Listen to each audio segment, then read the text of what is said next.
Welcome to the Edge2Web Getting Started video series.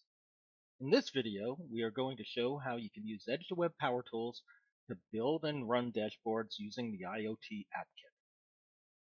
To begin building dashboards using the IoT App Kit, open the Tools menu and select the IoT App Kit Builder.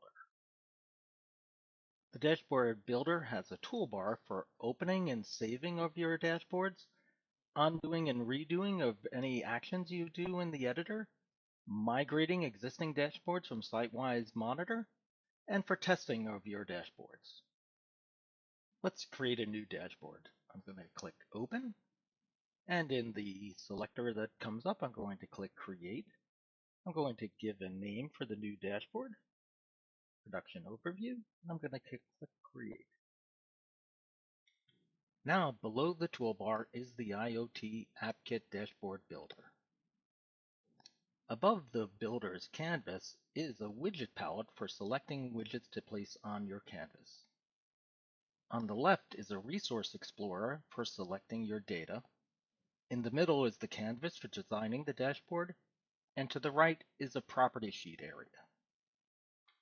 Let's place a line widget on our dashboard. I'm going to drag from the widgets palette onto the dashboard, and now I have a new line chart. To place data on the chart, I'm going to use the resource selector to find the asset that I want to show data for. And I'm going to navigate to an asset in my London line and choose bottom presser. Now below the selected asset is a list of the properties of the asset.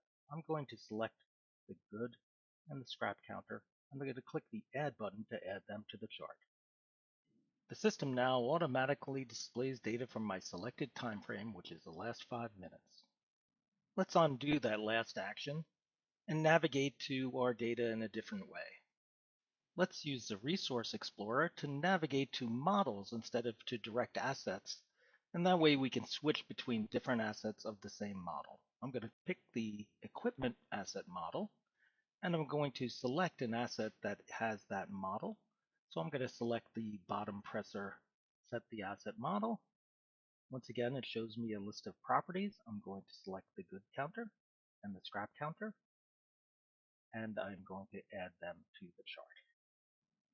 Let's switch to preview mode.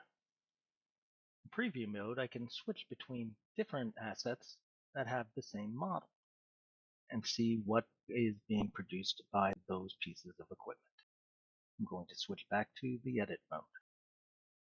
Let's use the property sheet to adjust some of the widget's properties. I'm going to click on the chart, click on the property sheet, and I'm going to give the widget a title. Let's change the resolution of the display to 1 hour, and let's show the sum of the good and scrap production in the hour. Since this is a 5-minute time range that we have selected, nothing is showing, so let's switch to the last day and apply that.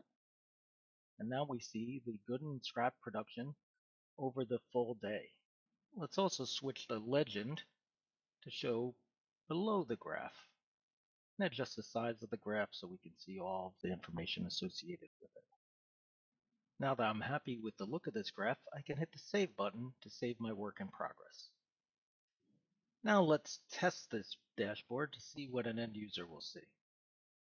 Click the Test button, and the dashboard shows up in a runtime mode. I can adjust the time range, I can pick other assets as an end user.